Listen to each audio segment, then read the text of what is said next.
Hay un momento preciso en el que todo se desmorona, cuando te das cuenta de que el mundo funciona según patrones invisibles y que la mayoría de la gente nunca los verá. Así me pasó a mí. Tenía solo 12 años cuando mi padre murió ante mis ojos, no por accidente ni por una enfermedad repentina, sino por una elección calculada de alguien que sabía exactamente cómo funciona el cuerpo humano. El médico que lo mató sabía dónde presionar, cuánto tiempo esperar y cómo disimularlo. Y nadie se dio cuenta, nadie excepto yo. Yo estaba allí, en el frío pasillo del hospital, mirando a través de la ventana de cristal. Vi al hombre de la bata blanca inclinarse sobre mi padre, ajustar algo en la vía intravenosa y consultar su reloj. Sus movimientos eran demasiado precisos, matemáticos, como si estuvieras resolviendo una ecuación. Mi padre tuvo una convulsión y luego se detuvo. El monitor emitió un sonido continuo. El médico llamó al equipo, fingió entrar en pánico y comenzó procedimientos que sabía que no funcionarían. Vi todo esto, pero cuando intenté decirlo, nadie lo creyó. Estás en shock, dijeron. Es normal imaginar cosas después de un trauma, pero no lo imaginé. Yo vi, y fue en ese momento que algo se rompió dentro de mí, o tal vez nació. Empecé a ver lo que había detrás de las apariencias. Las personas se han convertido en sistemas. Los gestos se convirtieron en algoritmos, palabras, ecuaciones de intención. Podía predecir lo que iban a decir con 3 frases de antelación. Sabía cuando yacían por la casi imperceptible dilatación de sus pupilas. Reconocía patrones de comportamiento como si fueran partituras musicales escritas en el aire. Leonardo da Vinci describió algo similar en sus diarios. Dijo que la mente humana, cuando se entrena para observar, se convierte en una lente capaz de traducir el caos en geometría. Todo sigue una estructura, escribió. La caída del agua, el vuelo del pájaro, la sonrisa falsa, todo sigue reglas que la naturaleza ha ocultado a los distraídos. Leí esto a los 15 años, 3 años después de la muerte de mi padre, y sentí que me estaba hablando directamente a mí. No fue una locura, era una percepción demasiado aguda para un mundo que prefiere vivir en la superficie. Durante años me lo guardé para mí. Me quedé en silencio, observador. En la escuela, yo era el niño extraño que no participaba en conversaciones banales, que se sentaba en un rincón de la habitación dibujando diagramas en su cuaderno. Dibujé caras y escribí microexpresiones al lado. Trazó rutas de escape en cada lugar al que entró. Probabilidades calculadas de eventos antes de que sucedieran. Mi madre pensó que estaba deprimido. Mis profesores me derivaron a psicólogo, pero no estaba enfermo. Estaba despierto en un mundo dormido. A los 18 años descubrí que el médico que mató a mi padre todavía trabajaba en el mismo hospital. Su nombre era Dr. Harrison. Tuvo una carrera impecable, premios en la pared, respeto de la comunidad. Pero yo sabía la verdad y decidí que haría algo al respecto. No con violencia, eso sería obvio, rastreable, emocional. Lo haría como él lo hizo, con precisión quirúrgica, utilizando la propia lógica del sistema en su contra. Estuve 2 años estudiando medicina, farmacología, psicología forense. Aprendí cómo funcionan los hospitales, dónde están las brechas de seguridad, qué protocolos se pueden manipular. Conseguí un trabajo como asistente administrativa en el hospital donde trabajaba Harrison. Nadie sospechaba del chico tranquilo que organizaba archivos y entregaba informes, pero estaba construyendo algo, pieza por pieza, observación por observación. Entonces, una noche, todo cambió. Estaba revisando los archivos antiguos, a los que ya nadie había accedido, cuando encontré algo imposible. Un documento fechado 3 días antes de la muerte de mi padre. Era una orden de transferencia de órganos, pero el donante que figuraba era mi padre, 3 días antes de morir. Como si alguien ya supiera que iba a morir, como si alguien lo hubiera planeado. Mi mano temblaba sosteniendo el papel, no por miedo. Confirmación, no estaba loco, nunca he estado, y ahora por fin, tenía pruebas de que había algo mucho más grande escondido detrás de esa muerte, algo que transformó un asesinato aislado en parte de un sistema. Y Harrison estaba en el centro de todo ello. Si estás sintiendo el peso de este descubrimiento conmigo, si algo dentro de ti también reconoce estos patrones invisibles que el mundo ignora, apúntate. Aquí exploramos lo que sucede cuando la mente despierta a la lógica oculta detrás de la vida y el precio que uno paga por ver demasiado. Fue esa noche que decidí, no se trataría solo de justicia para mi padre, se trataría de exponer todo el sistema, pero para hacer eso, necesitaba hacer que Harrison se entregara, no a través de una confrontación, sino a través de algo que nunca esperaría de un chico de 20 años que ni siquiera sabía que existía. Iba a utilizar la misma arma que él utilizó contra mi padre, la confianza en el propio método. Empecé a seguir a Harrison, físicamente no, eso sería amateur. Lo seguí a través de los datos. Cada cirugía que realizó, cada paciente que trató, cada reunión administrativa a la que asistió, Los hospitales son laberintos de información para quienes saben dónde buscar. Registros médicos, registros de farmacia, registros de acceso al quirófano. Todo deja una huella, y las pistas forman patrones. El patrón de Harrison era inquietante. Aproximadamente cada 3 meses, un paciente moría bajo su cuidado, siempre durante los procedimientos de rutina, siempre con complicaciones inesperadas que, sobre el papel, parecían mala suerte médica. Pero vi la geometría detrás de esto. Las muertes ocurrieron en pacientes específicos.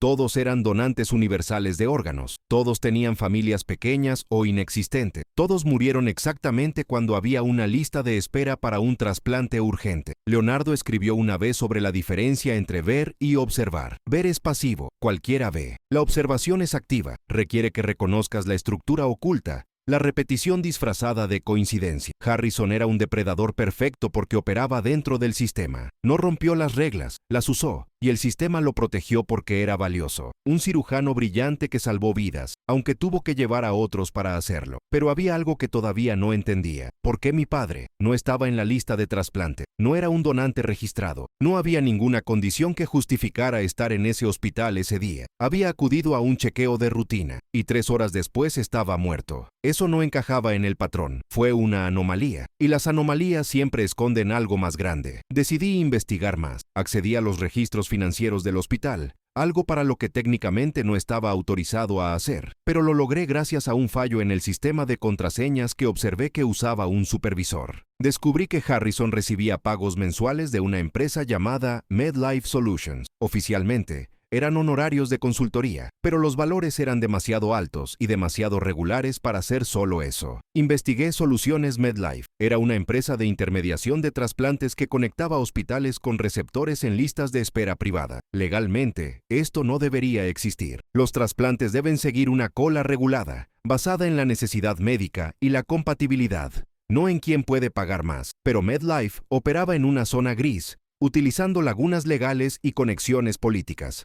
Y Harrison era el proveedor. No se limitó a matar pacientes. Él los seleccionó. Eligió a aquellos cuyos órganos serían más valiosos. Acortó sus vidas en el momento exacto en que esperaba un comprador y se embolsó una fortuna por ello. Era un mercado. Vidas humanas transformadas en mercancías. Y mi padre, de alguna manera, se había metido en esa situación. Pero todavía quedaba la pregunta: ¿por qué? No era donante, no estaba enfermo, no tenía sentido. Hasta que encontré un segundo documento, una prueba de compatibilidad sanguínea, realizado sin su consentimiento, semanas antes de su muerte. Y el destinatario que figuraba en la lista tenía un nombre que hizo que mi corazón se detuviera: el senador Richard Hale. Hale era uno de los políticos más poderosos del estado, conocido por sus campañas de salud pública, discursos sobre la reforma del sistema de trasplante y promesas de hacer que el acceso a los tratamientos sea más justo. Pero aparentemente, cuando él mismo necesitaba un hígado nuevo, no quería hacer cola como los demás. Compró uno, y mi padre fue el producto. Sentí que algo violento subía por mi garganta. No fue solo ira, fue la repentina comprensión de que lo que pensaba que era un crimen aislado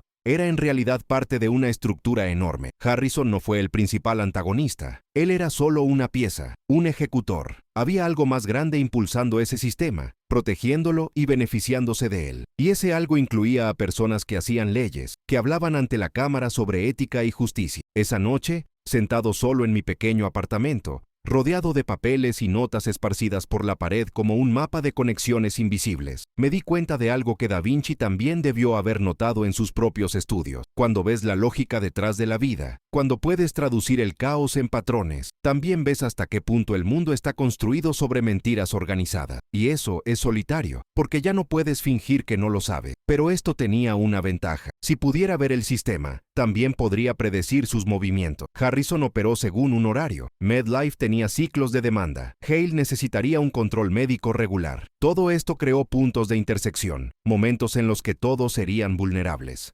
Solo necesitaba elegir el momento adecuado y el método adecuado. Decidí que haría que Harrison cometiera un error, no forzándolo directamente, sino creando una situación en la que la misma lógica que usó para matar lo llevó a exponerse. Empecé a manipular registros, pequeños cambios, casi imperceptibles. Modifiqué fechas de ingreso de pacientes, cambié resultados exams, Ajusté los horarios de cirugía. Nada que pareciera un sabotaje. Bastantes inconsistencias para crear dudas. Harrison empezó a darse cuenta. Lo vi en la forma en que revisó los documentos 2 o 3 veces. Cómo verifiqué y volví a verificar los protocolos. Estaba acostumbrado a operar en un entorno de absoluta certeza, donde cada variable estaba controlada. Ahora, de repente, las pequeñas cosas ya no tenían sentido. Y para una mente que trabaja con precisión matemática, esto es insoportable. Así que planteé el cebo. Creé un paciente ficticio en los registros. Donante universal, sin familia. Ingresado para procedimiento sencillo, perfil perfecto para el método Harrison, y programé el sistema para enviar una notificación automática a MedLife Solutions, informándoles de la disponibilidad. Sabía que Harrison mordería. Siempre mordía cuando las condiciones eran ideales. Y poco. 3 días después, vi a Harrison acceder al historial del paciente ficticio. Estudió durante casi 1 hora. Comprobó compatibilidades. Analizó exámenes.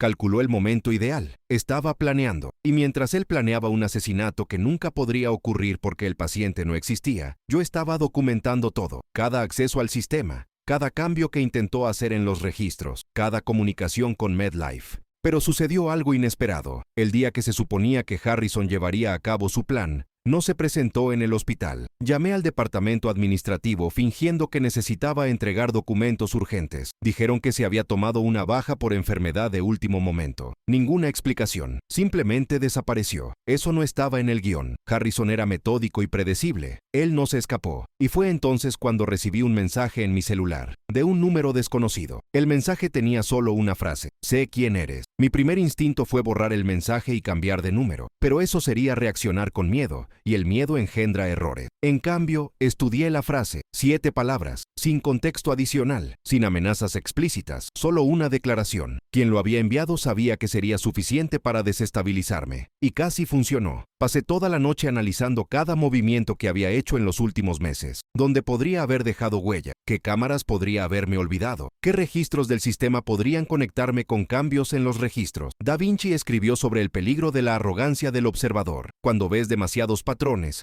empiezas a creer que eres invisible dentro de ello. Pero todo sistema tiene ojo, y había subestimado cuántos me estaban observando. A la mañana siguiente, descubrí que no era solo Harrison el que estaba desaparecido. Otros 3 médicos del hospital se habían ausentado esa misma semana, todos ellos cirujanos, todo con acceso a salas de trasplante. Esto no fue una coincidencia, fue una evacuación coordinada. Alguien les había advertido que algo andaba mal y se habían retirado para ponerse a cubierto. ¿Pero quién? ¿Y cómo supieron de mí? Volví a los archivos de MedLife Solutions. Esta vez fui más profundo. Utilicé herramientas que aprendí en oscuros foros de Internet, técnicas de acceso que rayaban en lo ilegal pero que eran necesarias. Encontré una capa oculta en su sistema. No eran solo intermediarios de trasplantes. Tenían un departamento completo dedicado a la seguridad y la contrainteligencia. Supervisaron todos los hospitales asociados. Rastrearon el acceso anómalo a los registros. Y tenían un expediente sobre mí. Mi nombre completo, mi edad, dirección, transcripción escolar y una foto mía tomada hace 3 días, saliendo del hospital después de mi turno. Debajo de la foto, una nota: hijo de James Carter, trasplante no autorizado en 2017, posible amenaza, monitor. Sentí que el suelo desaparecía bajo mis pies. Lo supieron desde el principio, sabían quién era yo, qué estaba haciendo y por qué lo hacía, y me dejaron continuar. ¿Por qué? ¿Para estudiarme? ¿Utilizarme como prueba de sus propios fallos de seguridad?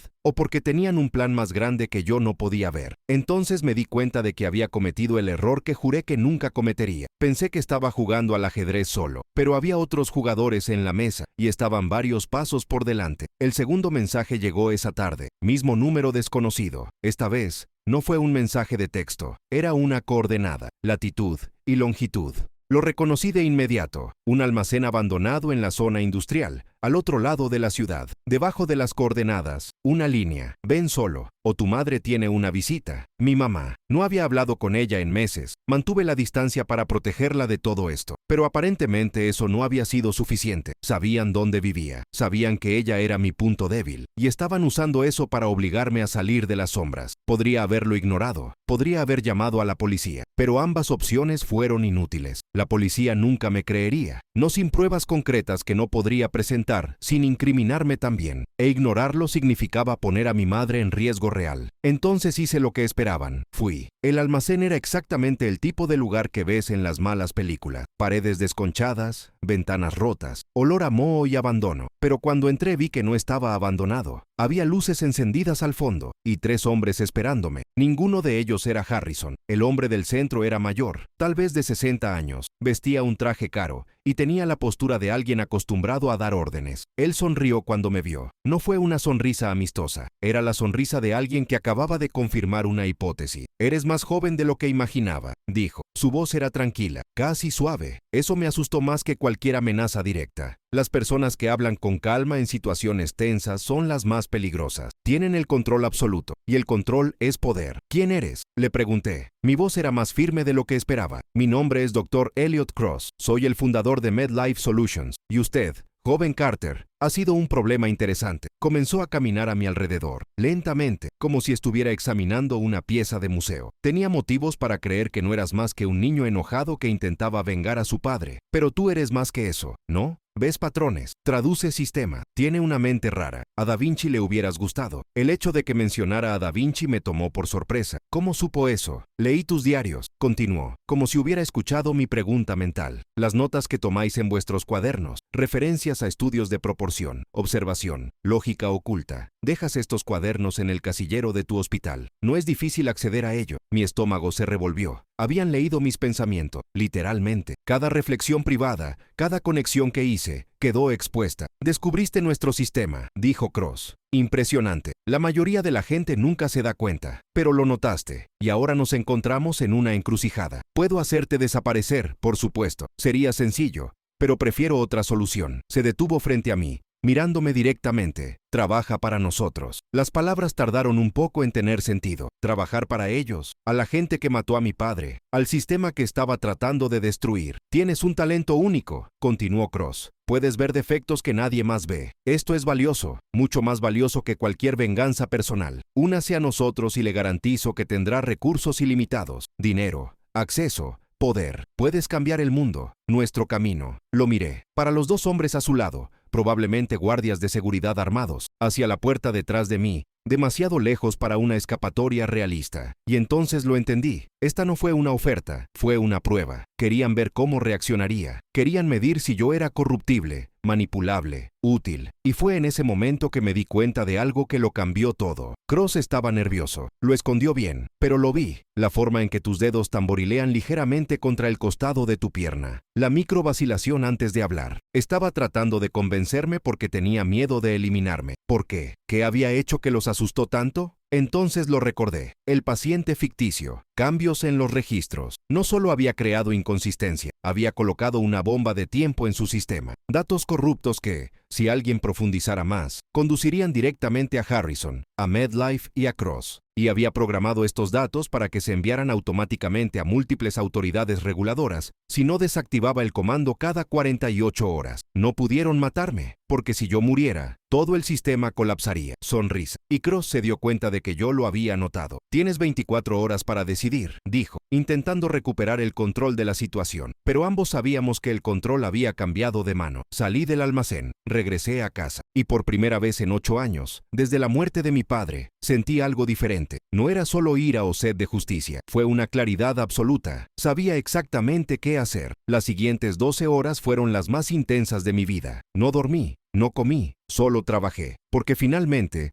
todas las piezas quedaron visibles en el tablero. Empecé con el senador Hale. Accedí a sus registros médicos a través de una brecha que había identificado hace semana. Su trasplante había sido realizado por Harrison, como sospechaba, pero las dosis de inmunosupresores prescritas no coincidían con el protocolo estándar. Eran más pequeños, irregulares. Esto solo tenía sentido si el órgano era perfectamente compatible. Compatibilidad que solo se da de forma natural entre parientes muy cercanos. Volví a las pruebas de compatibilidad de mi padre. Lo comparé con los marcadores genéticos de Hale y lo encontré. Eran parientes, primos segundos tal vez, lo que significaba que mi padre no fue elegido al azar. Él fue accedido, buscado específicamente porque su ADN tenía las claves correctas. Sentí algo arder dentro de mi pecho. Ya no era solo ira, fue horror. Mi padre no fue solo una víctima del sistema, fue una orden, pero también me dio el arma que necesitaba. Si pudiera demostrar que Hale conocía el origen del órgano, que había participado activamente en la elección del donante, eso no solo sería poco ético, fue complicidad en el el asesinato. Necesitaba una confesión. Regresé a los archivos de MedLife en busca de comunicaciones internas. Encontré uno enviado 3 semanas antes de la muerte de mi padre. El asunto era solo un número, 2847. El cuerpo del correo electrónico decía: compatibilidad confirmada. Proceder con la adquisición. Cronograma, 72 horas. Adquisición. Lo llamaron una adquisición, como si estuvieran comprando equipo. Copié todo. Lo organicé en una presentación clara, cronológica e irrefutable. Pero sabía que eso no sería suficiente. La evidencia digital puede ser cuestionada. Necesitaba que se delataran. Envié un mensaje de texto al número desconocido. Necesito tranquilidad.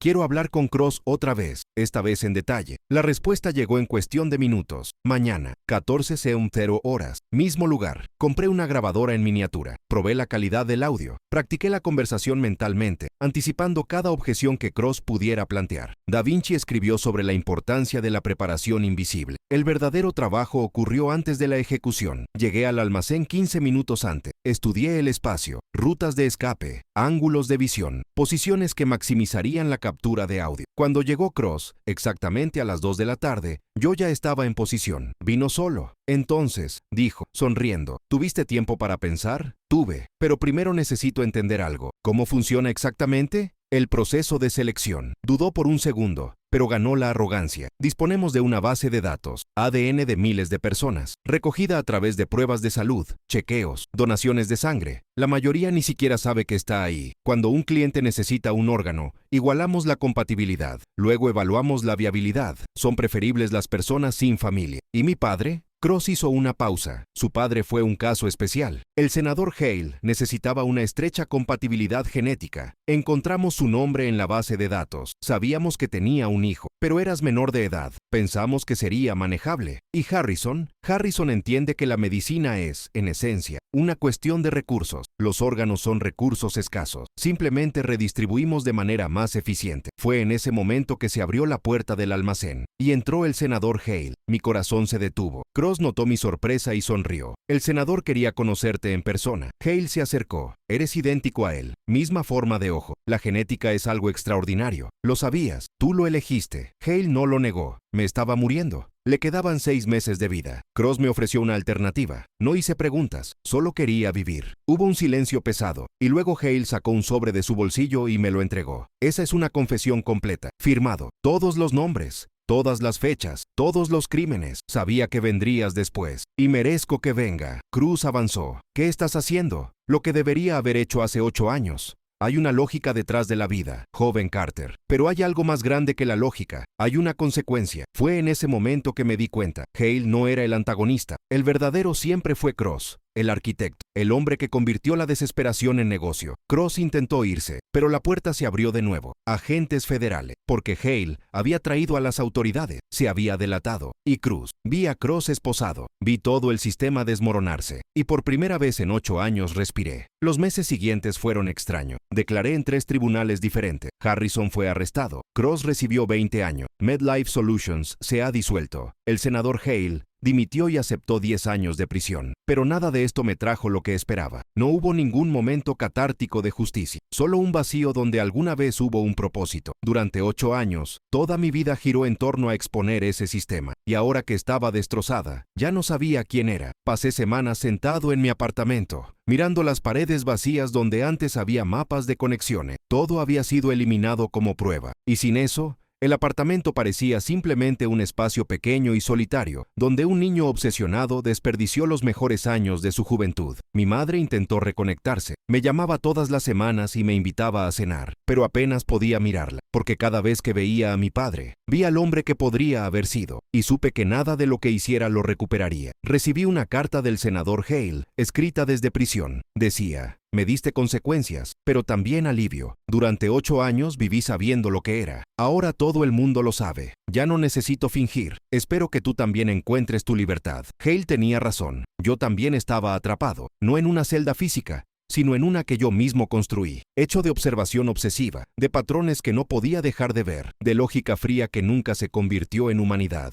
Leonardo da Vinci escribió algo que recién entendí en ese momento. El mayor error de la mente que ve demasiado es creer que ver es suficiente. Pero ver sin sentir es solo catalogar. Y catalogar no es vivir. Me di cuenta de lo que me había perdido. Mientras observaba a las personas como ecuaciones, nunca me permití serlo. Nunca lloré por la muerte de mi padre. Solo calculé la venganza. Convertí cada emoción en datos. Y dejé de ser humano. Saqué mi cuaderno y simplemente escribí cómo me sentía. Y por primera vez en 8 años lloré. Lloré por mi padre, por los años perdidos, por la persona que podría haber sido. Durante los siguientes meses, reconstruí algo parecido a una vida. Estudié filosofía, arte, literatura, cosas que no se podían reducir a estándares. Conocí gente, hice amigos, dejé que realmente me conocieran. Todavía vi patrones, pero aprendí a apagarlo cuando era necesario. Aprendí que a veces lo más inteligente es no analizar, es simplemente estar presente. Mi madre y yo cenamos juntos ahora, cada semana. Estamos construyendo algo nuevo. No es la familia que teníamos, pero es real, y lo real es mejor que lo perfecto. Hace unos días recibí otro mensaje. Hay un hospital en Chicago, patrones extraños. Deberías verlo. Busqué durante mucho tiempo. No lo borré, lo guardé, porque tal vez, algún día, esté lista para regresar. Pero esta vez como alguien que entiende que la lógica detrás de la vida